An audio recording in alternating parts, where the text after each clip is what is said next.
اگر یہ لوگ تمہیں جھٹلائیں تو آپ فرما دیجئے کہ میرے لیے میرا کرنا ہے اور تمہارے لیے تمہارا کرنا، تمہیں کچھ تعلق نہیں میرے عمل سے اور میں بے تعلق ہوں تمہارے اعمال سے۔ ایسا کیوں فرمایا کہ اگر یہ لوگ اصلاح کی طرف نہ آئیں اور جھٹلانے پہ قائم رہیں اور ان کے ایمان لانے کی امید ختم ہو جائے تو پھر آخری حل کیا ہوتا ہے کہ تم اپنا راستہ پکڑو اور میں اپنے راستے پر۔ یہی آخر پہ کہتے ہیں نا کہ بس میرا اور تمہارا تعلق آج کے بعد ختم۔ ہم میں سے کسی کے عمل پر دوسرے کی پکڑ نہیں ہوگی، یعنی یہ کہنے کا مطلب کہ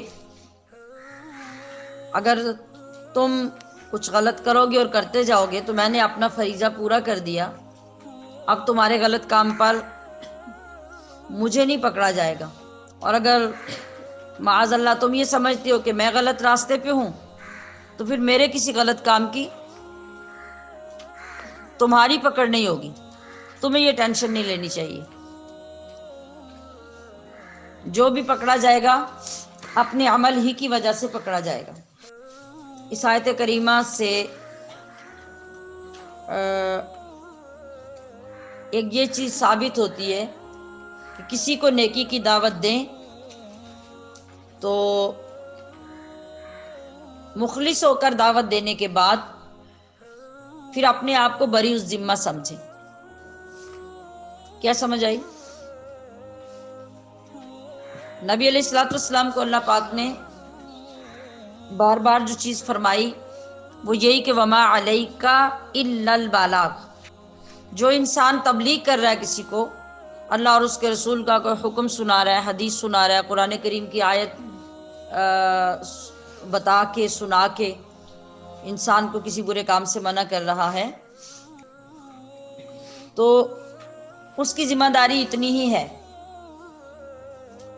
مطلب یہ کہ جب بھی اس کو موقع ملے مخاطب کو برے کام سے روکے، جب بھی وہ غلط کام کرتا دکھے اس کو یاد دلائے کہ وہ غلط کر رہا ہے، وہ حرام کر رہا ہے، وہ گناہ کر رہا ہے۔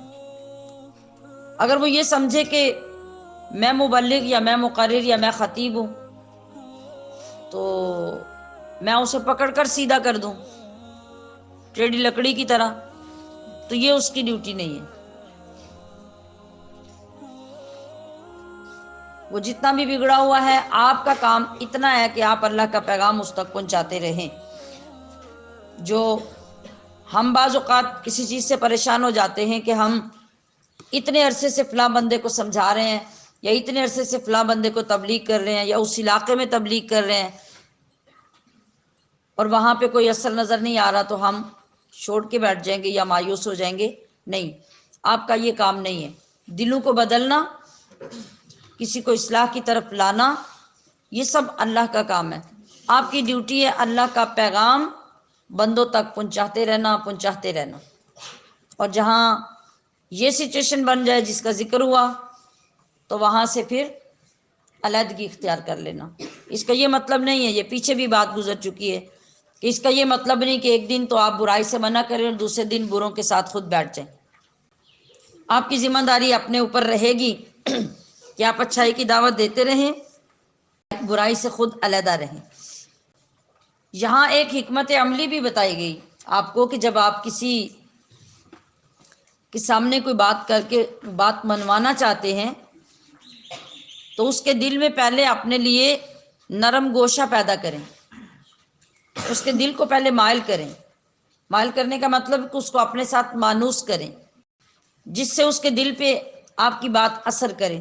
وہ خواہ ڈائریکٹ اپنے ذریعے سے کریں یا انڈائریکٹ کسی اور کے ذریعے سے کریں، کہ اس کے دل میں آپ کی بات کی کوئی ویلیو پیدا ہو، کوئی اس کا وزن اسے محسوس ہو، پھر آپ کی بات فائدہ مند ہوگی۔